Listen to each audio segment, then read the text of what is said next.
Bonjour à toutes et à tous. Bienvenue sur votre chaîne AutoTips pour cette nouvelle vidéo. N'hésitez pas à vous abonner et activer les notifications pour recevoir les nouvelles vidéos. Surtout n'hésitez pas de partager avec nous vos avis et vos demandes dans les commentaires. Dans cette vidéo on va relancer avec les interfaces homme-machine ou IHM, où on va parler des différentes fonctionnalités des boutons. Et je vous montre comment les utiliser pour commander nos équipements dans notre exemple. Si vous êtes bien installé, allons-y. L'objectif est d'avoir deux boutons marche et arrêt pour commande en parallèle ou entrer physique notre séquence. Pour cela revenons sur notre programme automate. On ajoute un bit M0.1 de commande marche en parallèle, qu'on l'appelle commande HMI.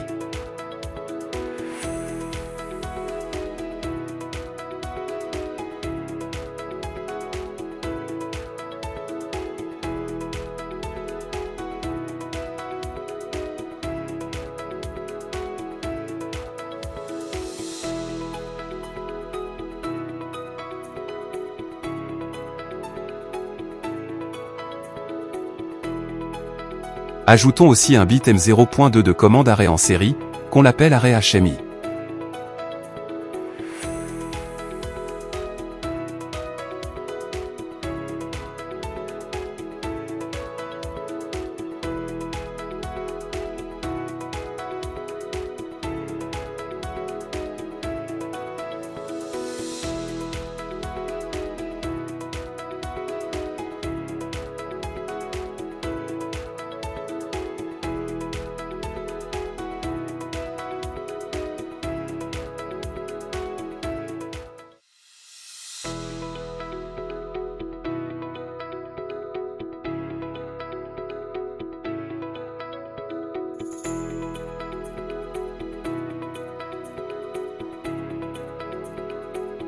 Après la compilation et le chargement du programme, on peut tester et constater qu'on peut commander notre séquence en marche et arrêt avec ces deux nouveaux bits.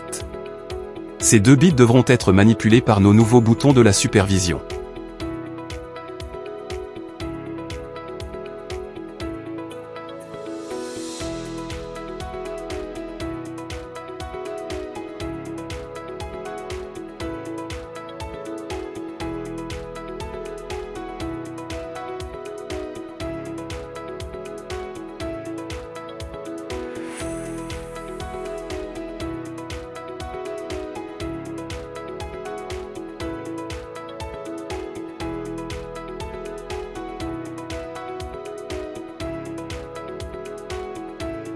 Passons maintenant sur notre vue synoptique.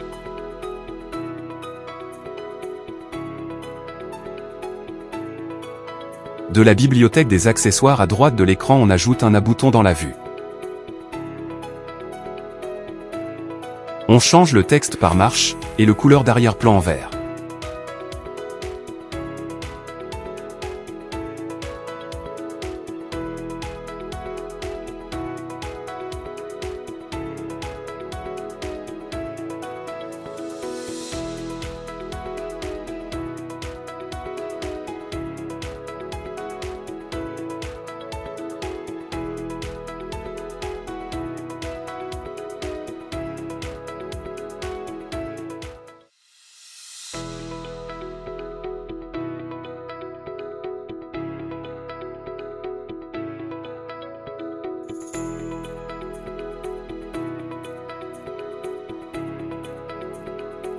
Après avoir s'amusé avec les propriétés du bouton, on passe à la rubrique événements. Là on trouve une liste des gestes qui déclenchent les actions programmées. Par exemple les plus utilisés généralement. Clic, c'est pour dire que l'action s'exécute si on fait clic simple ou double sur le bouton. Presser, l'action s'exécute au moment où on presse sur le bouton. Relâcher, l'action s'exécute au moment où on relâche le bouton. Et la même logique s'applique pour activer, désactiver et modification. Pour notre exemple, le bouton marche doit nous générer une impulsion sur notre bit M0.1. C'est comme un bouton poussoir physique. De ce fait, on sélectionne presser, et dans ajouter fonction, on descend jusqu'à traitement des bits sous laquelle on trouve plusieurs actions.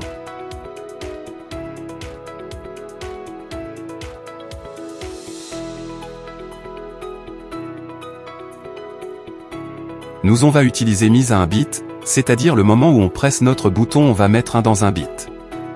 Si vous avez besoin d'une explication détaillée des autres actions possibles, n'hésitez pas à me l'écrire dans les commentaires et s'il y a beaucoup de demandes, je ferai une autre vidéo pour les expliquer en détail et avec des exemples.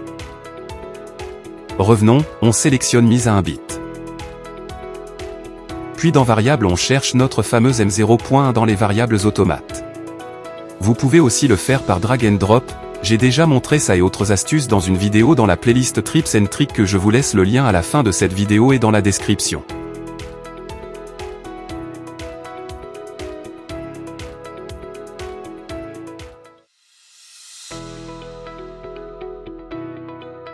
Donc jusqu'à ici on a mis 1 dans la variable commande émise. Si on presse le bouton marche.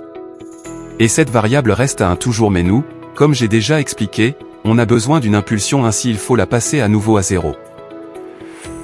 Pour cela on passe sur lâcher et on ajoute une action rabbit qui nous met 0 dans une variable, et on sélectionne notre même variable commande émise.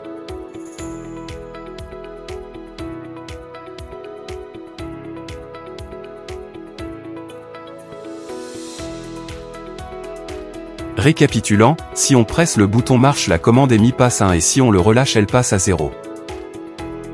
Pour le bouton arrêt vous pouvez faire un copier-coller du bouton marche et changer juste la couleur, le texte et les actions comme j'ai fait. Ou de faire de la même manière avec un nouveau de la bibliothèque.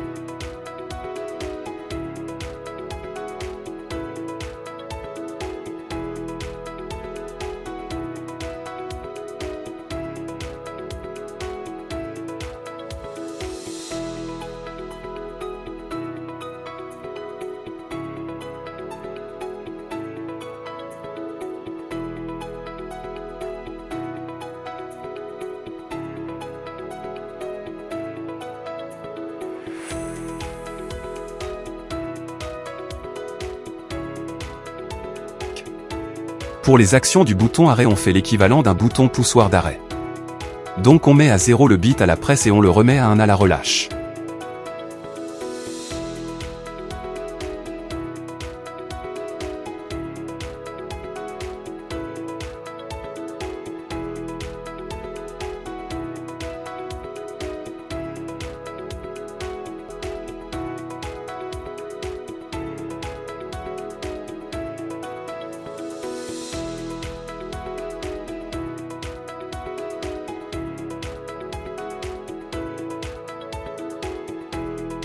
Après avoir terminé, vous pouvez tester vos boutons.